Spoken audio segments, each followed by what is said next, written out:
ग्वालियर चंबल में कांग्रेस को सिंधिया का विकल्प नहीं मिल पाया है। कमलनाथ लगातार इसकी कोशिश में हैं, लेकिन ये कहा जा रहा है कि संभाग में सिंधिया का संबल शायद ही कोई बन पाए। तो सवाल है कि ऐसे में कांग्रेस 2023 की लड़ाई कैसे लड़ेगी? संभाग को साधना कांग्रेस के लिए क्यों जरूरी है? इस रिपोर्ट में देखिए।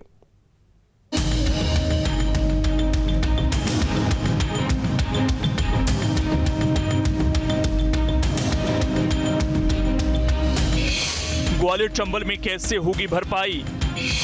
कांग्रेस में अब कौन करेगा अगुवाई?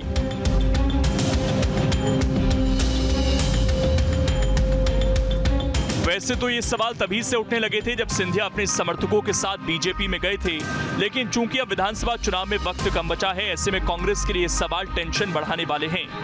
हालांकि कमलनाथ अब तक संभाग का 2 से 3 बार दौरा कर चुके हैं, लेकिन अब तक संभाग में किसी नेता को आगे नहीं किया, या यूं कहें कि सिंधिया का विकल्प कोई नहीं मिल रहा। अब सवाल है कि आखिर ग्वालियर चंबल में सिंधिया का विकल्प क्यों जरूरी है? तो बताया जा रहा है कि संभाग को बाहरी नेताओं का कंट्रोल पसंद नहीं, बाहरी नेताओं को चुनावी मैनेजमेंट रास नहीं आता। उपचुनाव में बाहरी नेताओं के पास मैनेजमेंट था, स्थानीय नेताओं को कम तरजीह मिली, इसीलिए उपचुनाव में कांग्रेस की हार हुई थी। ऐसे में इस कमी को पूरा किए बगैर बीजेपी को टक्कर देना संभव नहीं। देखिए, जब भी किसी पॉलिटिकल पार्टी से कोई कद्दावर नेता जाता है, हालांकि उसका फर्क तो पड़ता है, लेकिन एक नए लीडर को जन्म देना पड़ता है। पार्टी को इसके बारे में सोचना पड़ेगा। ग्वालियर चंबल संभाग में 2020 में जो बाईपोल्स हुए सिंधिया के जाने के बाद, अगर उनमें कांग्रेस का परफॉर्म देखें तो इतना खराब परफॉर्म नहीं था। अगर ऐसा ही होता तो सिंधिया के जाने के बाद कांग्रेस यहाँ पूरी तरह से साफ हो जाती। लेकिन कांग्रेस एक बड़ी कमी कर रही है कि नई लाइन को नहीं ला रही है, यानी कि नई जनरेशन को नहीं ला रही। एक नया सिंधिया बनाने के लिए कांग्रेस के पास मध्य प्रदेश में कई चेहरे हैं, अगर उनको आगे लाएं तो कहीं ना कहीं इस जगह को फुलफिल किया जा सकता है। कांग्रेस को अपने संगठन में एक बड़े बदलाव की जरूरत है। हर पद अगर एक ही व्यक्ति में बना रहा तो दूसरे लोगों को कैसे आगे ले जाएंगे? अब सवाल है कि कांग्रेस को सिंधिया का विकल्प मिल पाएगा? तो इसमें कोई दो राय नहीं कि ग्वालियर चंबल में सिंधिया से बड़े कद का नेता कोई नहीं है। यहां तक कि संभाग में बीजेपी के पुराने नेता भी उनके आगे छोटे पड़ चुके हैं। पूरे संभाग में राजघराने का एक बड़ा प्रभाव काम करता रहा है, या यूं कहें कि राजमहल के इर्द गिर्द ही संभाग की सियासत घूमती रही है। इसीलिए कहा जा रहा है कि कांग्रेस को ग्वालियर चंबल में सिंधिया का मुकाबला करने वाला नेता मिलना मुश्किल है। तो आज ये कह देना कि ज्योतिरादित्य सिंधिया चले गए तब कौन नेतृत्व करेगा, ये कोई आवश्यक नहीं है। कांग्रेस के अंदर तमाम बड़े बड़े अच्छे अच्छे कार्यकर्ता मौजूद हैं। आज जब सिंधिया चले गए उसके बावजूद भी जब यहाँ कोई कांग्रेस पार्टी ने आयोजन किया है तो कोई भीड़ कम नहीं रही, तादाद कम नहीं रही, बल्कि ये भी कहा जाता है कि ज्योतिरादित्य सिंधिया के जाने के बाद लोगों ने ऐसा महसूस किया कि उनके कंधे से कोई बोझ चला गया। अब कांग्रेस के कार्यकर्ता अपने आप को महसूस करते हैं कि अब फ्री हैं, वो काम करने को तैयार है, वो काम चल भी रहा है।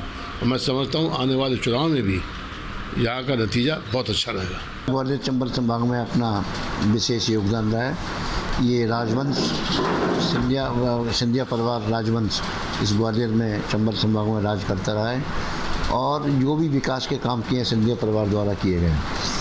मैं तो कहता हूँ ग्वालियर चंबल संभाग के अलावा पूरे प्रदेश में, चाहे मंदसौर हो, रतलाम हो, जैन हो, अशोकनगर हो, सब जगह सिंधिया जी ने विकास के काम किए हैं। और ऐसी स्थिति में जब काम होते हैं, जब विकास होता है, तो फिर चाहे कोई भी नेता आ जाए दूसरी पार्टी का, वो उनके सामने नगण्य हो जाता है। तो मैं समझता हूँ चाहे 2023 का चुनाव हो, चाहे लोकसभा का 2024 का चुनाव हो, कमलनाथ जी क्या, दिग्विजय सिंह जी क्या, ये कोई भी नेता आके सिंधिया जी को चुनौती नहीं दे सकता।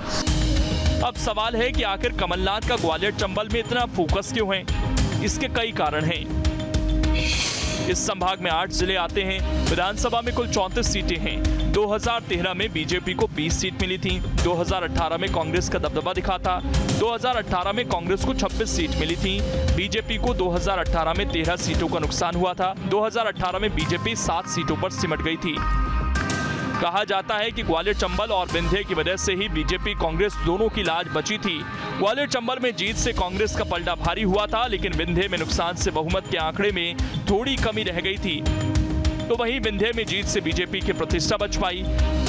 इसीलिए कांग्रेस ग्वालियर चंबल की जमीन को मजबूत करना चाहती है, क्योंकि अगर यहां 2018 जैसी स्थिति नहीं रही तो 2023 में सत्ता की राह मुश्किल हो सकती है।